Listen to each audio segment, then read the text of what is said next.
إن الحمد لله نحمده ونستعينه ونستغفره ونعوذ بالله من شرور أنفسنا وسيئات أعمالنا من يهده الله فلا مضل له ومن يضلل فلا هادي له وأشهد أن لا إله إلا الله وحده لا شريك له وأشهد أن محمدا عبده ورسوله وبعد. فضیلت مآب علماء کرام، عزت مآب احباب گرامی، سامعین گرامی منزلت،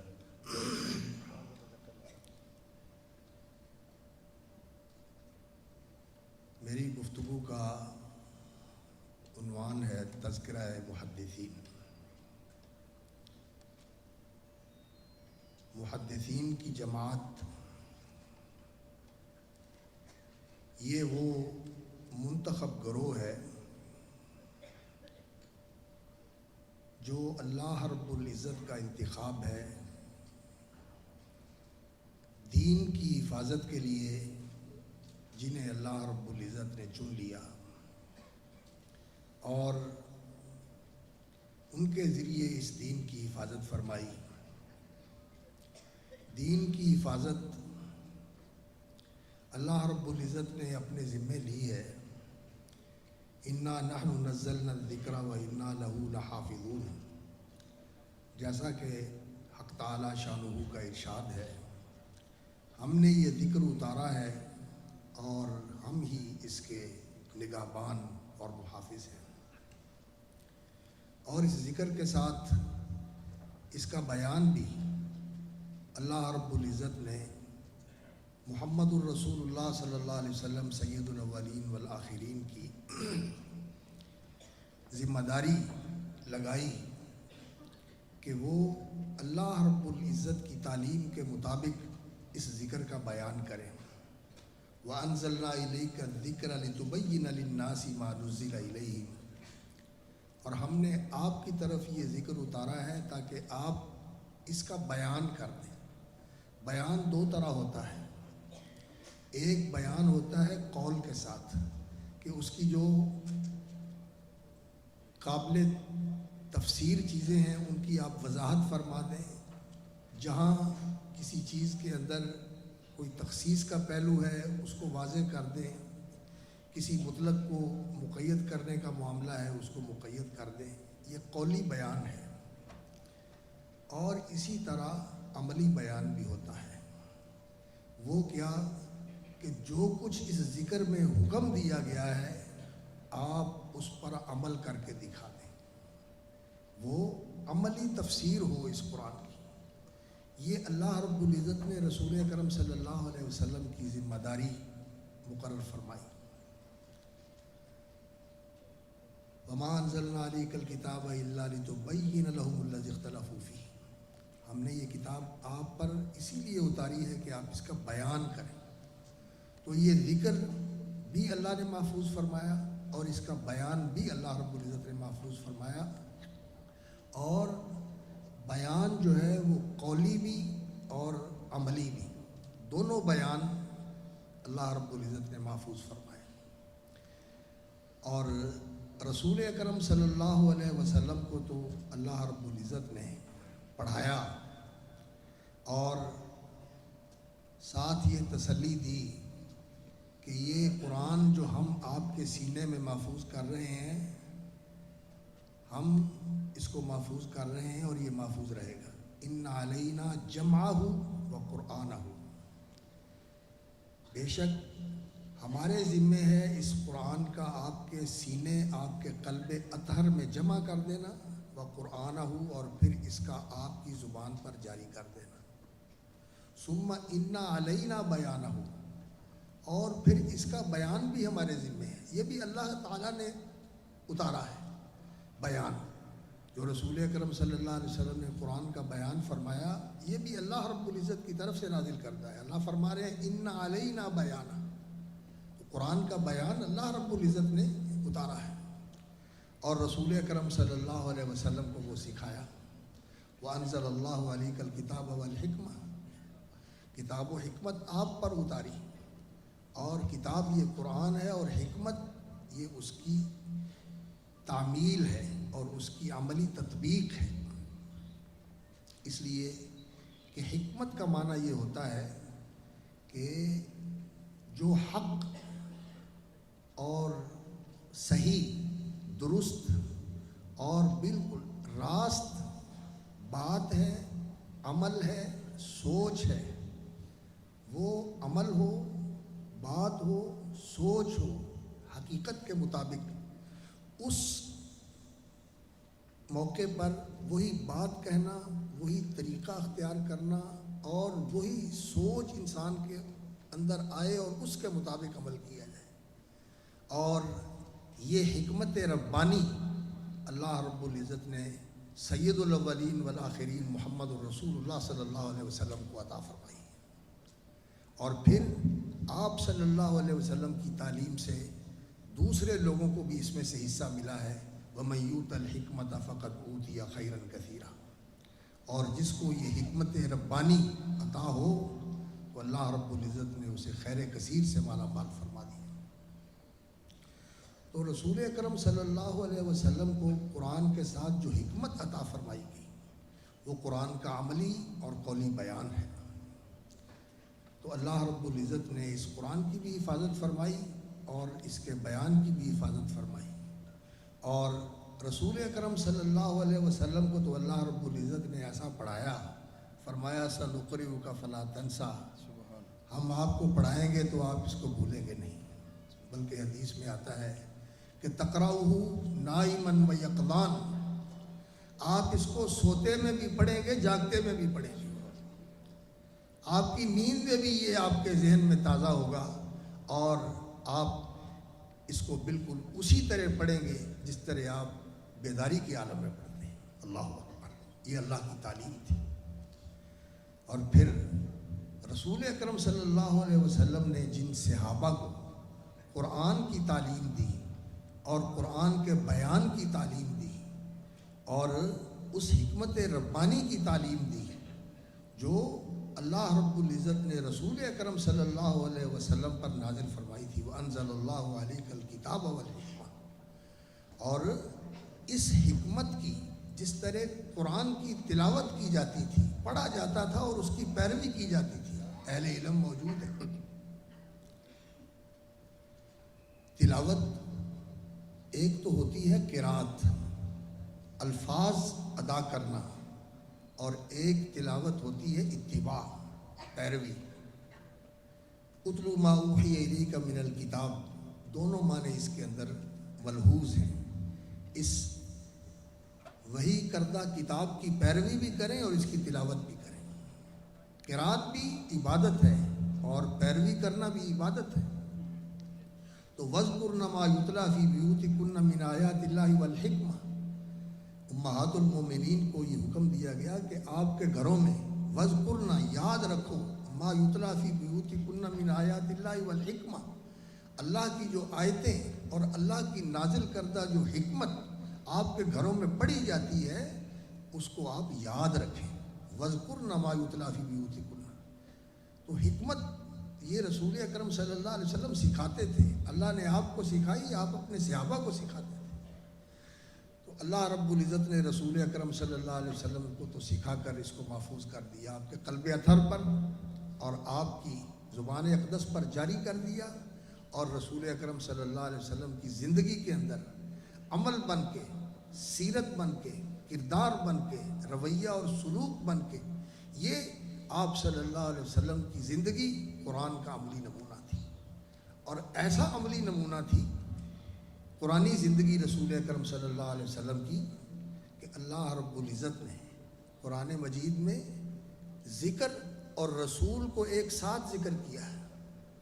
وَأَنزَلَ اللَّهُ إِلَيْكُمْ ذِكْرًا رَسُولًا، اہل علم بیٹھے ہوئے ہیں، اللہ نے تمہاری طرف اتارا ذکر، اور اس سے بدل بن کے آ رہا ہے رسول۔ معنی کیا ہوا؟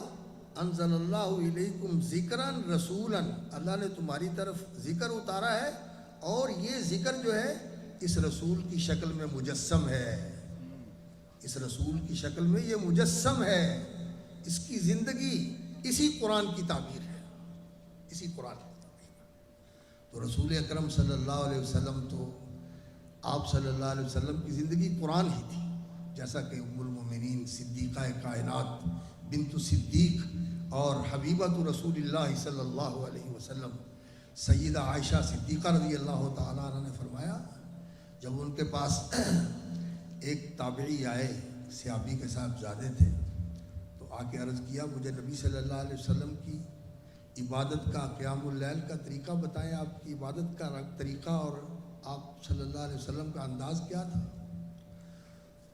تو انہوں نے کہا آپ مجھے بتائیں۔ تو ام المومنین رضی اللہ تعالیٰ عنہ نے فرمایا کہ عزیزم آپ قرآن نہیں پڑھتے؟ جی قرآن تو میں پڑھتا ہوں۔ تو فرمایا پھر جو قرآن پڑھتے ہو یہی نبی صلی اللہ علیہ وسلم کا طریقہ تھا، کان خلقہ القرآن، رسول اکرم صلی اللہ علیہ وسلم کا طریقہ تو قرآن تھا۔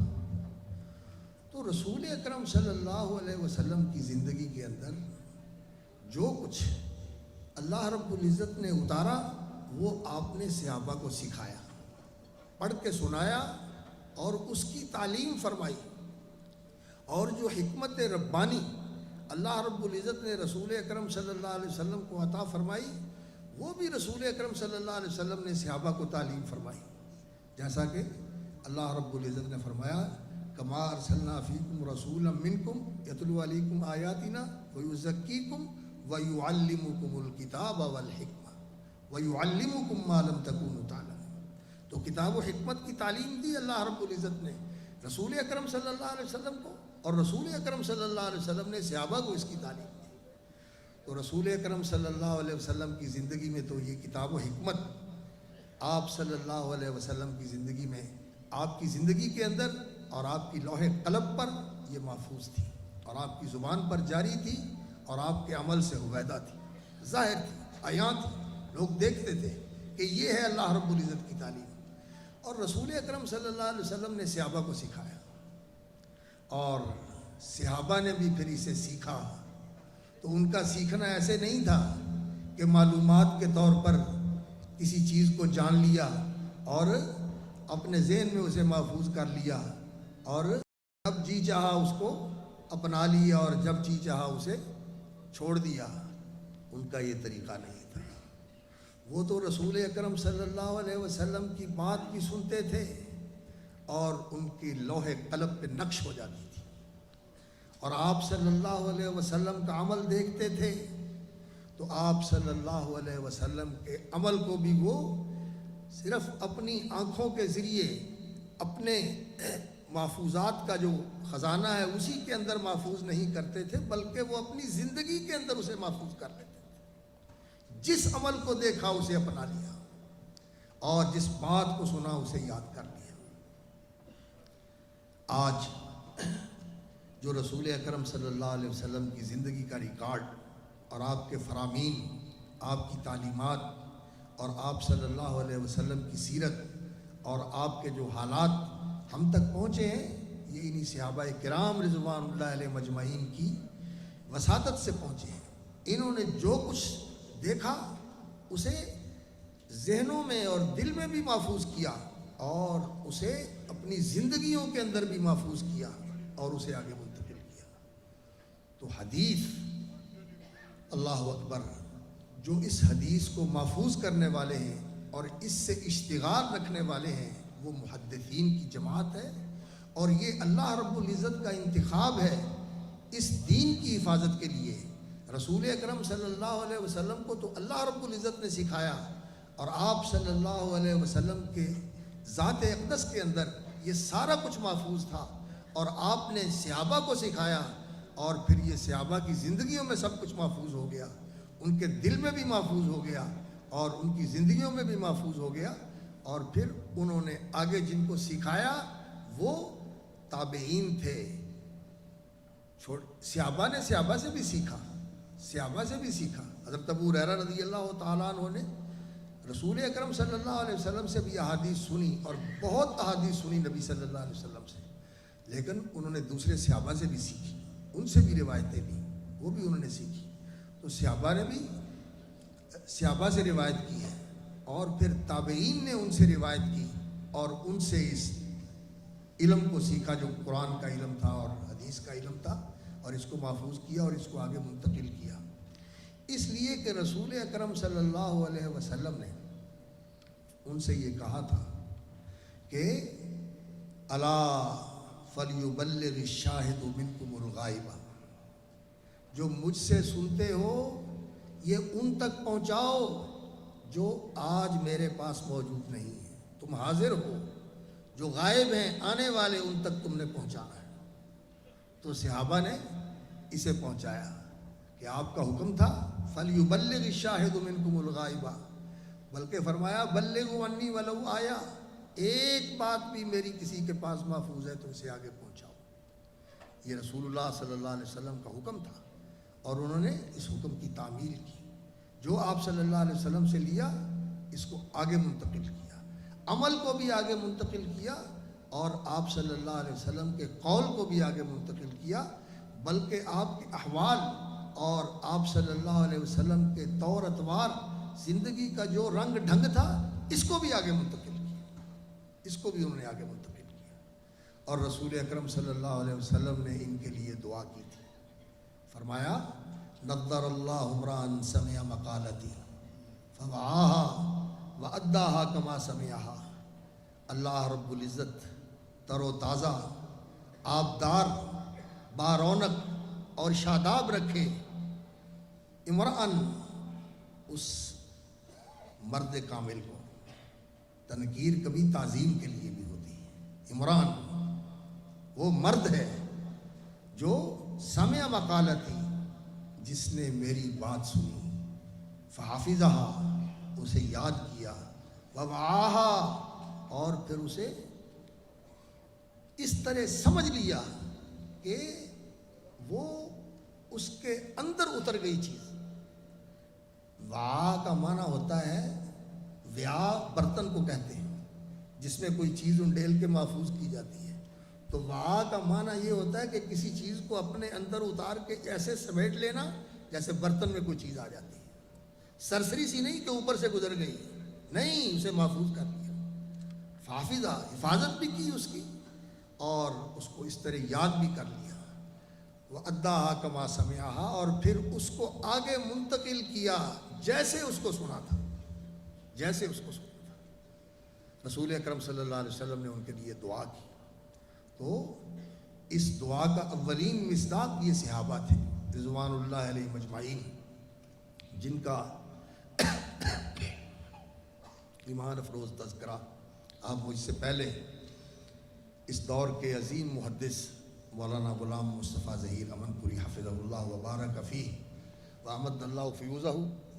مرحبا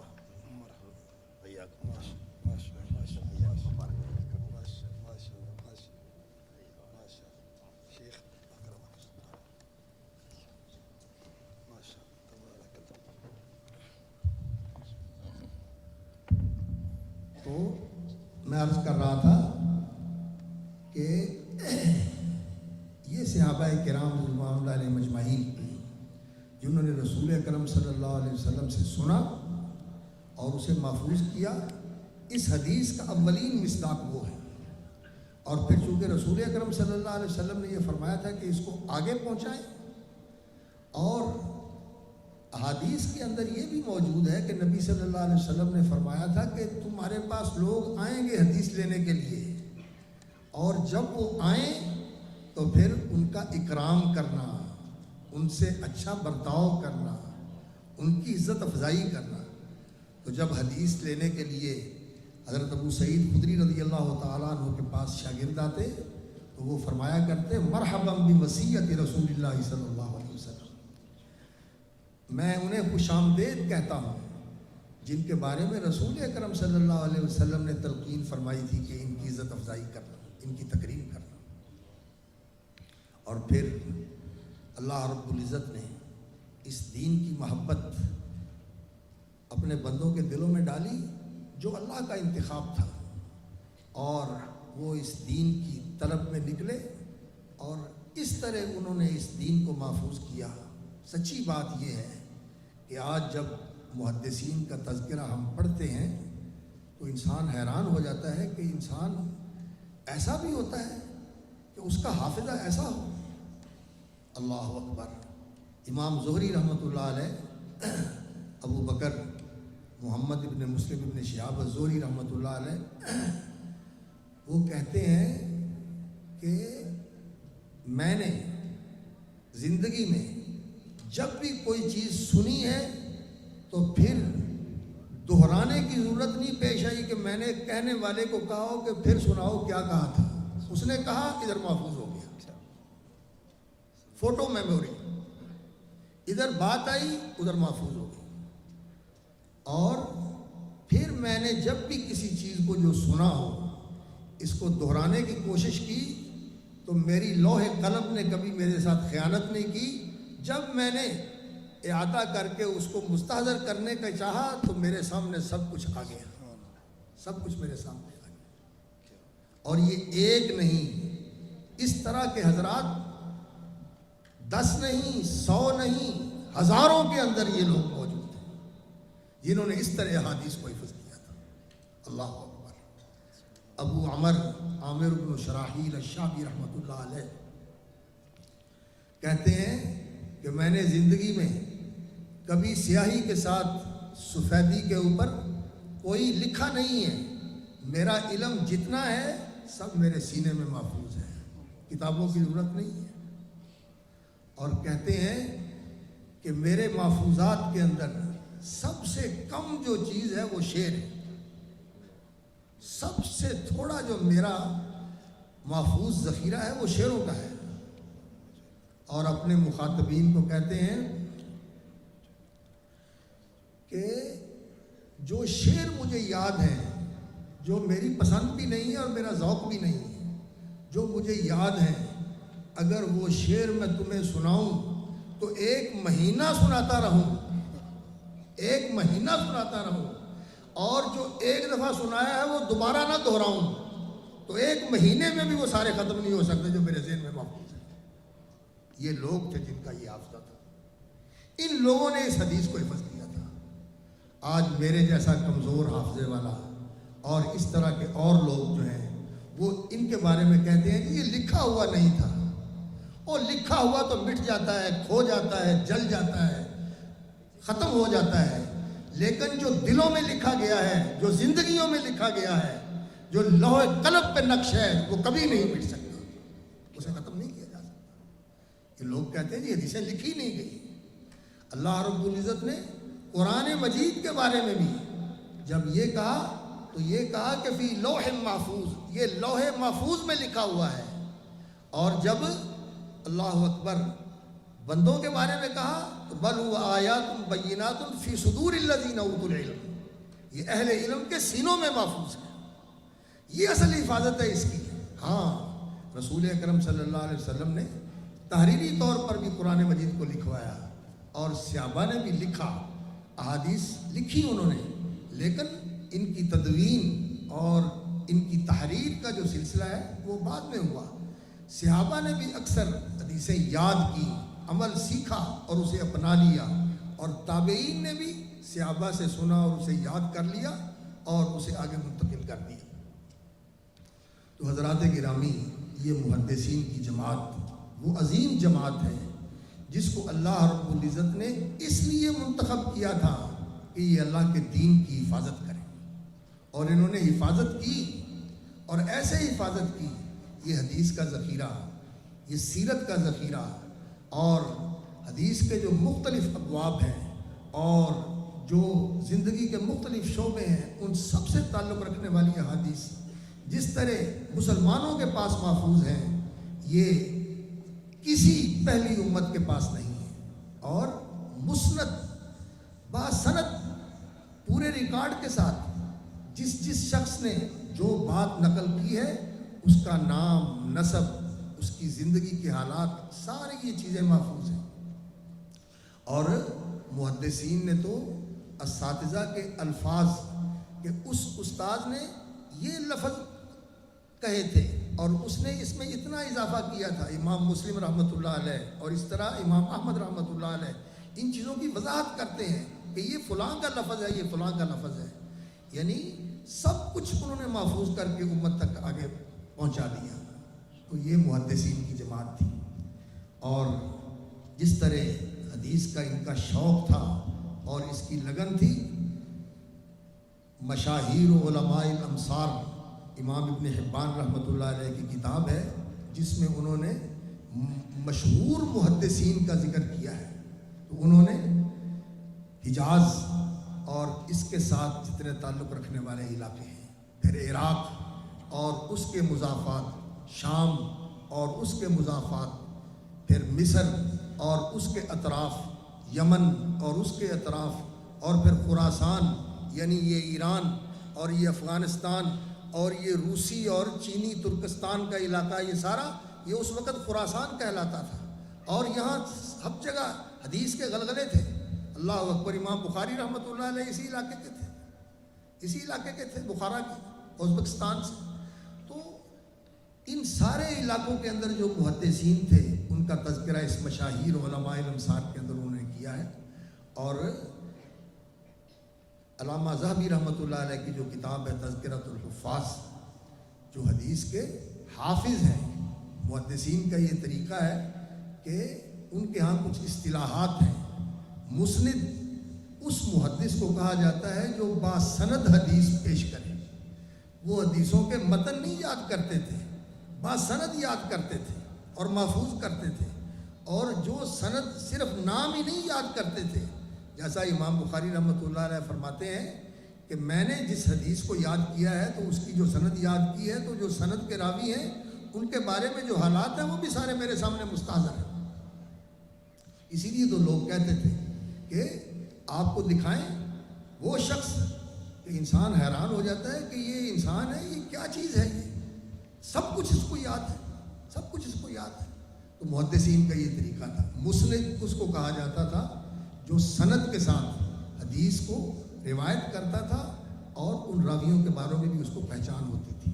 اور محدث اسے کہا جاتا تھا جو حدیث کی روایت کا، یعنی جو حدیث کے الفاظ ہیں اور اس کی سند ہے، اس کے اندر بھی پوری معرفت رکھتا ہے اور درایت حدیث، فہم حدیث اور فقہ الحدیث اس کے بارے میں بھی پوری بصیرت رکھتا ہے. روایتاً و درایتاً دونوں طرح جس کو حدیث کے اوپر عبور ہے. آج کل لوگ کہتے ہیں کہ جی محدثین تو صرف روایت کرنے والے تھے، انہیں درایت کے ساتھ کوئی تعلق نہیں تھا. پر نادانو، تم نے تو محدثین کو جانا ہی نہیں ہے، محدثین کے تذکرے تم نے پڑھے ہی نہیں ہیں. اور جس طرح انہوں نے حدیث پر محنت کی ہے، تمہیں تو اس کا شمع بھی نصیب نہیں ہوا. تم نے صرف ترجمے پڑھ لیے اور تم نے وہ کتابیں پڑھ لی جو مستشرقین نے لکھی تھی، ان سے تم متاثر ہوئے اور تم محدثین کے اوپر زبان کھولتے ہو. محدثین کی تو زندگی اسی حدیث کے اندر گزر گئی. انہوں نے کسی اور چیز سے تعلق اور شغل رکھا ہی نہیں.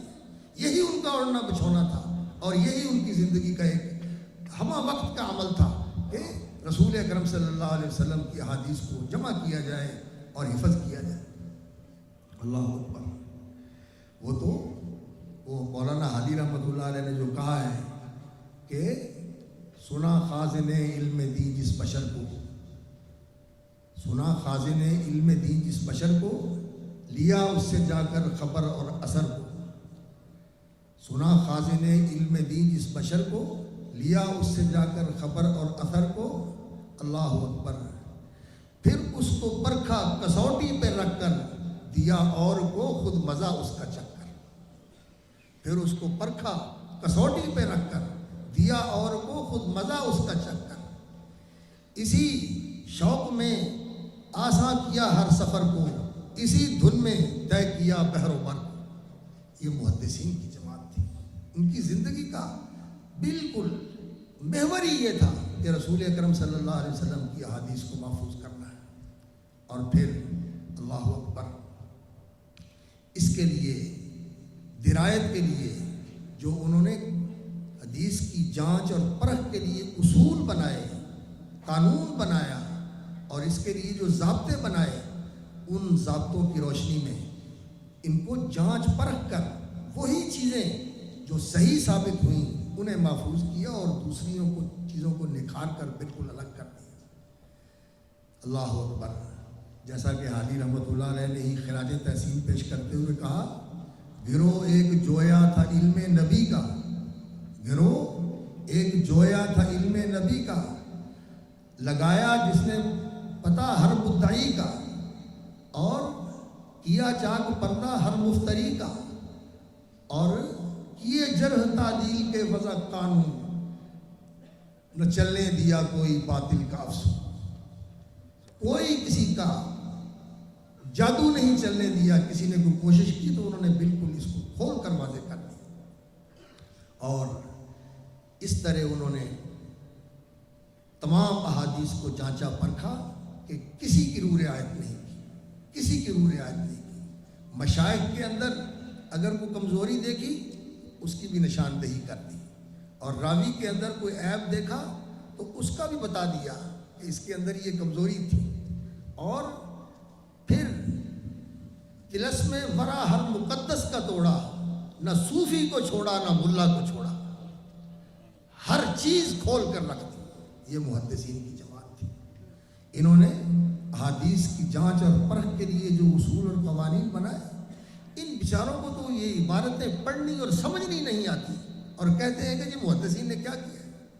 محدثین کے جو اصول تھے وہ کس طرح، محدثین نے جس طرح ان چیزوں کے اوپر محنت کی ہے وہ ہم لوگ تو اس کا صحیح اندازہ نہیں کر سکتے جب تک ہم اپنے آپ کو ان کے ساتھ جوڑیں نہ، ان کی سیرتیں پڑھیں، ان کی زندگیوں کا مطالعہ کریں، ان کی عبادت کا رنگ دیکھیں، ان کا اتباع سنت کا شوق دیکھیں، ان کا علمی ذوق اور علمی انہماک دیکھیں، اور اس علم کے اندر ان کا استغراق دیکھیں کہ کس طرح وہ اس علم کے اندر کھوئے ہوئے تھے۔ اللہ اکبر۔ تو محدثین کا تذکرہ یقین جانیے کہ یہ تو ایک ایسا موضوع ہے کہ ایک بحر ناپیدا کنار ہے، سمندر ہے، اور ایک ایک شخص کی زندگی کا تذکرہ کیا جائے تو اس کے لیے گھنٹے نہیں دن چاہیے اس کی زندگی کا تذکرہ کرنے کے لیے، اور کوئی ایک ہے، کوئی 10 ہے، کوئی 100 ہے، 1000 ایسے لوگ ہیں جن کو ہم دنیا کے سامنے پیش کر سکتے ہیں کہ ان میں سے کوئی ایک جیسا بھی کوئی اور پیش نہیں کر سکتا۔ اس طرح کے حضرات ہیں، امام مالک رحمۃ اللہ علیہ، امام محمد بن ادریس الشافعی رحمۃ اللہ علیہ، امام احمد ابن حنبل، امام سفیان ثوری رحمۃ اللہ علیہ، اور پھر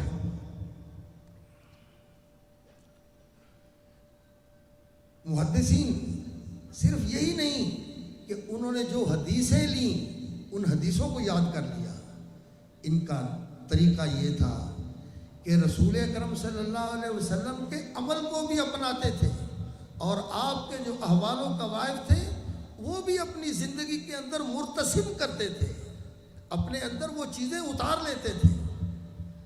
رسول اکرم صلی اللہ علیہ وسلم کے صحابہ میں حضرت عبداللہ بن مسعود رضی اللہ تعالیٰ عنہ بڑے ہی جلیل القدر صحابی، وہ رسول اکرم صلی اللہ علیہ وسلم کے 23 سالہ ساتھی ہیں، بہت ہی ملازمت اور مصاحبت رسول اکرم صلی اللہ علیہ وسلم کی ان کو نصیب ہوئی۔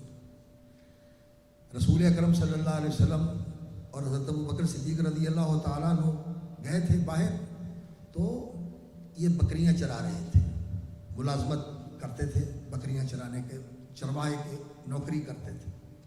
ان کے پاس سے گزرے تو نبی صلی اللہ علیہ وسلم نے فرمایا کہ جوان، وہ بکری ہے دودھ والی؟ کہنے لگے ہے تو صحیح لیکن میں مالک نہیں ہوں، میں امین ہوں، اس لیے میں دے نہیں سکتا، میں دے نہیں سکتا۔ تو رسول اکرم صلی اللہ علیہ وسلم نے فرمایا وہ ایسی بکری ہے جو نر کے ساتھ نہیں ملی، جس کو نر نے چھوا نہیں ہے، اور یعنی ابھی وہ چھوٹی بکری ہے، ایسی بکری ہے وہ لے آؤ۔ تو کہنے لگا ہاں وہ میں لے آتا ہوں۔ تو نبی صلی اللہ علیہ وسلم کے سامنے وہ بکری لے آئے، تو نبی صلی اللہ علیہ وسلم نے اس کی پیٹھ پر ہاتھ پھیرا اور اس کے تھنوں کو ہاتھ لگایا، تھن دودھ سے بھر گئے، تھن دودھ سے بھر گئے۔ نبی صلی اللہ علیہ وسلم نے نکالا، پی لیا۔ عبداللہ بن مسعود نے یہ منظر دیکھا، بکریاں لے کے واپس گئے، مالک کو کہو رکھو بکریاں اپنی، اب میں محمد صلی اللہ علیہ وسلم کے پاس جا رہا ہوں۔ اور پھر آپ کے قدموں میں آئے، صاحب النعلین والوسادہ، رسول اکرم صلی اللہ علیہ وسلم کے جوتے اٹھاتے تھے اور سینے سے لگا کے بیٹھتے تھے، اور آپ صلی اللہ علیہ وسلم کی گدی اٹھاتے تھے جس پہ آپ صلی اللہ علیہ وسلم تشریف فرما ہوتے تھے، اور اتنا ساتھ تھا نبی صلی اللہ علیہ وسلم کے ساتھ۔ صحابہ کہتے ہیں کہ ہم سمجھتے تھے کہ ابن ام عبد یہ نبی صلی اللہ علیہ وسلم کے گھر کے فرد ہیں۔ آپ نے فرمایا تھا کہ عبداللہ میں گھر میں ہوں۔ اللہ اکبر۔ اور ضبط اتنا تھا کہ جو کچھ رسول اکرم صلی اللہ علیہ وسلم نے فرمایا اس کو محفوظ کر لیا، اور پھر صرف حدیثیں ہی محفوظ نہیں کی۔ صحابہ کہتے ہیں حذیفہ بن یمان رضی اللہ تعالیٰ عنہ جو صاحب و سر رسول اللہ صلی اللہ علیہ وسلم، نبی صلی اللہ علیہ وسلم کے رازدار صحابی تھے، وہ کہتے ہیں کہ رسول اکرم صلی اللہ علیہ وسلم کے ساتھ ہر وقت عبداللہ بن مسعود ملازم ہوتے تھے، ساتھ ہوتے تھے، اور پھر عبداللہ بن مسعود کے ساتھ ہی چلے گئے؟ نہیں، جیسے ادھر سے ادھر آئے پھر آگے شاگردوں میں بھی گئے، عبداللہ بن مسعود کا رنگ ڈھنگ ان کے شاگرد علقمہ بن قیس النخعی کے اندر آیا۔ یہ علقمہ بھی ان کے بڑے عظیم شاگرد تھے، انہوں نے وہ سب کچھ جذب کر لیا۔ علقمہ کہتے ہیں ان کے شاگرد، اللہ اکبر، ابراہیم ابن یزید النخعی کی زندگی میں نظر آتا تھا، ان کے بھانجے بھی لگتے تھے اور ان کے شاگرد بھی تھے، اور ابراہیم کی زندگی کا نقش، اللہ اکبر، منصور ابن المعتمر کی زندگی میں نظر آتا تھا، اور منصور، اللہ اکبر، یہ وہ محدث تھے، ساری رات اللہ کے خوف و خشیت کے ساتھ آنسو بہاتے، آنکھیں سرخ ہو جاتی، صبح اٹھتے، وضو کر کے آنکھیں دھوتے اور آنکھوں میں سرما لگا لیتے کہ لوگوں کو یہ پتہ نہ چلے کہ میں ساری رات روتا رہا۔ اللہ، منصور ابن المعتمر۔ اور وہ بھی یہی کہتے ہیں کہ میں نے جو یاد کیا ہے پھر اس کو بھولا نہیں۔ علقمہ کی زندگی کا نقش ابراہیم کی زندگی کا نقش منصور ابن المعتمر کی زندگی میں، منصور کی زندگی کا نقش سفیان ابن سعید الثوری کی زندگی میں۔ سفیان ابن سعید الثوری وہ شخصیت ہیں، اللہ اکبر۔ امام ابن مبارک کہتے ہیں کہ میں نہیں جانتا کہ اس دور کے اندر سفیان ثوری جیسا کوئی عالم، امیر المومنین فی الحدیث، جنہیں امیر المومنین کا لقب ملا ہے محدثین کے اندر، اور وہ اللہ اکبر ساری رات ان کی ایسے گزرتی تھی کہ نماز پڑھتے اور روتے۔ ماں نے کہا اتنا روتے ہو، تم نے کیا پاپ کیا ہے، کسی کو قتل کیا ہے؟ کہنے لگے نہیں اماں، مجھے میرے گناہ یاد آ جاتے۔ یہ زندگی تھی ان لوگوں کی، یہ محدثین کی جماعت تھی۔ اور آج وہ لوگ اللہ اکبر کہ ورا جن کے پاس سے بھی نہیں گزرا، وہ ان محدثین پر اعتراض کرتے ہیں اور ان پہ زبان کھولتے ہیں۔ امام سفیان ثوری رحمۃ اللہ علیہ کی زندگی میں منصور ابن المعتمر کی زندگی کا نقش نظر آتا تھا، اور سفیان کا نقش ان کے شاگرد وکیع بن جراح کی زندگی میں نظر آتا تھا، اور وکیع بن جراح کا نقش امام احمد بن حنبل کی زندگی میں نظر آتا تھا۔ یہ تسلسل ہے، اسناد ہے حدیث کی بھی اور اسناد ہے عمل کی بھی۔ اور یہ محدثین امت کے وہ محسن ہیں جنہوں نے رسول اکرم صلی اللہ علیہ وسلم کی زندگی کو محفوظ کیا، اپنی زندگیوں کے اندر بھی اور اپنی روایات کے ذخیرے کے اندر بھی، اور اسے آگے منتقل کیا۔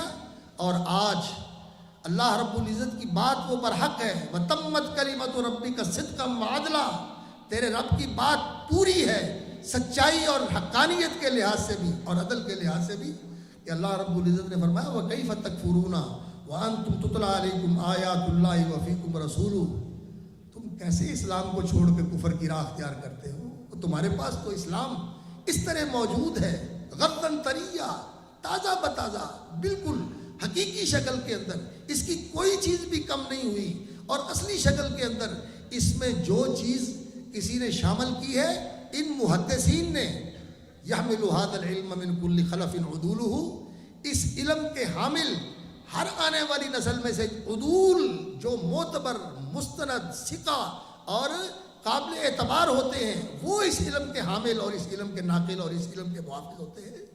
ينفون عنه تحریف الغالین وانتحال المبتلین وتاویل الجاہلین، جو کچھ لوگوں نے اس کے اندر گھسیڑنے کی اور اس میں شامل کرنے کی کوشش کی ہے وہ چھانٹ کے الگ کر دیتے ہیں، وہ چھانٹ کے الگ کر دیتے ہیں۔ تو انہوں نے اس علم کو تازہ رکھا ہوا ہے، محفوظ رکھا ہوا ہے، اور آج رسول اکرم صلی اللہ علیہ وسلم کی زندگی کا پورا ریکارڈ ہمارے سامنے۔ ہم میں جاننا چاہیں کہ رسول اکرم صلی اللہ علیہ وسلم کی نماز کیسے تھی، تو محدثین نے جو احادیث کا ریکارڈ ہے، جو احادیث کا ذخیرہ ہے، اس کے اندر وہ ساری احادیث جمع کی ہوئی ہیں، اور اس دور کے جلیل القدر محدث علامہ محمد ناصر الدین البانی رحمۃ اللہ علیہ، اللہ اکبر، ان کی کتاب ہے صفت صلاۃ النبی صلی اللہ علیہ وسلم من التکبیر الی التسلیم کانک تراہ۔ رسول اکرم صلی اللہ علیہ وسلم کی نماز کا نقشہ تکبیر سے لے کر تسلیم تک ایسے جیسے تم آنکھوں سے دیکھ رہے ہو اللہ کے رسول کی نماز۔ اور یہ ایک نماز ہی نہیں، آپ کا حج بھی ایسے، آپ کا روزہ بھی ایسے، آپ کی زندگی ایسے، ساری زندگی یہ آج محفوظ ہے تو ان محدثین کی کوششوں اور محنتوں کی وجہ سے موجود ہے۔ یہ حدیث کا ذخیرہ، ہم لوگ تو آج اس دور کے اندر جی رہے ہیں کہ وہ لوگ جنہیں کسی عربی عبارت کو صحیح طریقے سے پڑھنے کا سلیقہ نہیں ہے اور اس عبارت کا مفہوم وہ واضح نہیں کر سکتے، وہ انہیں اس بات پر فخر ہے کہ جی میرے سننے والے اور میرے فالوور جو ہیں وہ اتنے زیادہ ہیں، اس لیے میری بات اتھینٹک ہے۔ جہالت کا یہ دور ہے، بے علمی کا یہ المیہ ہے جس کے اندر اس وقت ہم جی رہے ہیں کہ یہ لوگ ان محدثین کی باتیں کرتے ہیں اور کہتے ہیں کہ جی علماء جو ہیں یہ کچھ نہیں ہوتے۔ اللہ رب العزت اس فتنے کے دور سے ہمارے دین کی حفاظت فرمائے اور ہماری بھی حفاظت فرمائے، اور اللہ تعالیٰ اس علم کی حفاظت فرمائے۔ تو محدثین کے تذکرے یہ علماء کو پڑھنے چاہیے، خاص طور پر طلبۃ العلم کو۔ والد صاحب رحمۃ اللہ علیہ، اللہ تعالیٰ ان کی قبر منور فرمائے، جب مجھے عربی پڑھنے کا تھوڑا سا سلیقہ آیا تو مجھے کہنے لگے تذکرۃ الحفاظ کا مطالعہ کرو، اس کا مطالعہ کرو اور بار بار اس کا مطالعہ کرو، اور کہنے لگے کہ یہ مجھے مولانا اسماعیل سلفی رحمۃ اللہ علیہ نے فرمایا تھا کہ تذکرۃ الحفاظ پڑھنا چاہیے، اس لیے کہ جو محدثین کا تذکرہ ہے اس سے یہ چیزیں انسان کے اندر منتقل ہوتی ہیں، ان کے جو احوال ہیں، ان کے جو کوائف ہیں اور ان کی جو کیفیات ہیں یہ انسان کے اندر منتقل ہوتی ہیں۔ تو میں عرض یہ کر رہا تھا کہ ان محدثین نے دونوں چیزوں کو لیا، جو احوال و کوائف تھے وہ بھی اپنے اندر منتقل کیے اور جو فرامین تھے وہ بھی منتقل کیے، اور انہی کی کوششوں اور محنتوں کے ساتھ یہ سارا کچھ محفوظ ہے، اور یہ سلسلہ جاری رہا اور جاری ہے اور جاری رہے گا، کیونکہ رسول اکرم صلی اللہ علیہ وسلم نے فرمایا لا یزال طائفۃ من امتی ظاہرین علی الحق ظاہرین علی الحق، میری امت کی ایک جماعت حق کے اوپر غالب اور ظاہر باہر رہے گی، لا یضرهم من خذلهم ولا من خالفهم، ان کو بے یار و مددگار کرنے والا اور ان کی مخالفت کرنے والا اور ان کو کسی طریقے سے نقصان پہنچانے والا ان کا کوئی نقصان نہیں پہنچا سکے گا۔ تو یہ کون ہے؟ یہ امام علی بن مدینی نے کہا، امام احمد بن حنبل نے کہا، یہ کون لوگ ہیں؟ انہوں نے کہا یہ لوگ ہیں اصحاب الحدیث، حدیث جن کا اوڑھنا بچھونا ہے، اہل العلم والفقہ والحدیث، یہ اہل علم ہے، یہ اہل فقہ ہے، یہ اہل حدیث ہے۔ یہ محدثین کی جماعت قیامت تک رہے گی، آج بھی موجود ہیں الحمدللہ، یہ ماشاءاللہ ہمارے سامنے بیٹھے ہوئے ہیں اس دور کے محدث۔ میں کل پرسوں کی بات ہے، میں پڑھ رہا تھا حضرت ابو ہریرہ رضی اللہ تعالیٰ عنہ کا تذکرہ، پڑھتے پڑھتے آنکھ لگ گئی، پیر صاحب کی زیارت ہوئی، پیر صاحب کی زیارت ہوئی، اللہ اکبر، آپ کا نام لیا، کہنے لگے میری جگہ پہ یہ ہے، اللہ اکبر، اللہ آپ کو سلامت رکھے، ان کی قبر منور فرمائے، ان کے درجات بلند فرمائے۔ الحمدللہ محدث موجود ہیں، اور لیکن یہ جو محدثین ہوتے ہیں ان کے اندر یہ نہیں ہوتا کہ یہ اپنے آپ کو اجاگر کریں۔ امام سفیان ثوری رحمۃ اللہ علیہ کہا کرتے تھے کہ مجھے سب سے زیادہ جس چیز کا ڈر ہے وہ یہ ہے کہ جو علم پڑھا ہے اس کا حق ادا نہیں ہوتا، اس بات سے خوف آتا ہے کہ اس علم کا حق بہت بھاری ہے، میں ادا نہیں کر سکا اور کر بھی نہیں سکتا، اس لیے اس چیز کا ڈر لگتا ہے، علم کی بہت بڑی ذمہ داری۔ تو میں اہل علم سے درخواست کرتا ہوں کہ سیر و اعلام النبلاء، تذکرۃ الحفاظ اور طبقات المحدثین ابن عبد الحادی کی مشاہیر علماء الامثال، تذکرۃ الحفاظ کا تو ترجمہ بھی کیا حافظ اسحاق صاحب رحمۃ اللہ علیہ نے، اردو میں ترجمہ بھی موجود ہے، لیکن عربی کتابیں پڑھنی چاہیے اہل علم کو۔ باقی جو دوسرے احباب بیٹھے ہوئے ہیں، آپ تذکرۃ الحفاظ کا مطالعہ کریں، دیکھیں کہ یہ لوگ کیسے تھے ایک مجلس کے اندر، تو سچی بات ہے اس کا کچھ بھی نہیں بیان کیا جا سکتا۔ بہرحال میں نے توجہ دلائی ہے کہ یہ محدثین کی جماعت امت کی وہ محسن جماعت ہے جن کے ذریعے اللہ رب العزت نے اس دین کی حفاظت کی ہے۔ یہ حکمت ربانی اور یہ کتاب اللہ، اور پھر ان لوگوں کی خوبی اور کمال یہ تھا کہ یہ لوگ قرآن بھی حفظ کرتے تھے اور حدیث بھی حفظ کرتے تھے۔ امام زہری رحمۃ اللہ علیہ نے 80 دنوں میں قرآن حفظ کیا، 80 دنوں میں قرآن حفظ کیا، اللہ اکبر۔ اور ابن جریج رحمۃ اللہ علیہ عطا ابن ابی رباح کے پاس گئے علم پڑھنے کے لیے، تو وہاں ایک اور عالم بیٹھے ہوئے تھے، انہوں نے کہا قرآن حفظ کر لیا پترا؟ کہنے لگے نہیں، کہنے لگے پہلے قرآن حفظ کرو پھر علم پڑھنے کے لیے۔ پھر قرآن حفظ کیا، پھر پڑھنے کے لیے گئے عطا ابن ابی رباح کے پاس، مکے کے مفتی تھے، تو انہوں نے کہا پہلے فرائض کا علم پڑھ کے آؤ، علم فرائض پڑھو اور پھر دوسرا علم پڑھنا۔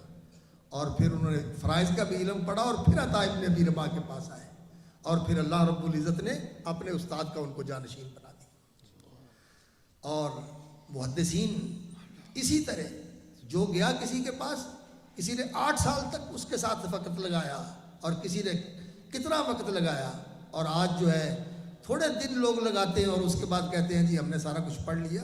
یہ جو کچھ لوگ پڑھتے ہیں یہ تو بس ایک مرور ہوتا ہے ایک راستے سے، لیکن جو ملازمت ہوتی ہے اور جو مصاحبت ہوتی ہے اور جو کسی شیخ سے کچھ اخذ کرنا ہوتا ہے، اسے حاصل کرنا ہوتا ہے، اس کے لیے طول صحبت اور طول ملازمت کی ضرورت ہوتی ہے۔ عبداللہ ابن وہب رحمۃ اللہ علیہ امام مالک کے شاگرد 20 سال تک امام مالک کے ساتھ رہے، 20 سال تک، حالانکہ مصر سے پڑھ کے آئے تھے۔ اور پھر جب اللہ اکبر 20 سال تک ان کے ساتھ رہے تو ایسا مقام ملا کہ امام مالک اپنی مسرت پہ ان کو اپنے ساتھ بٹھاتے تھے، اپنی مسرت پہ ان کو اپنے ساتھ بٹھاتے تھے۔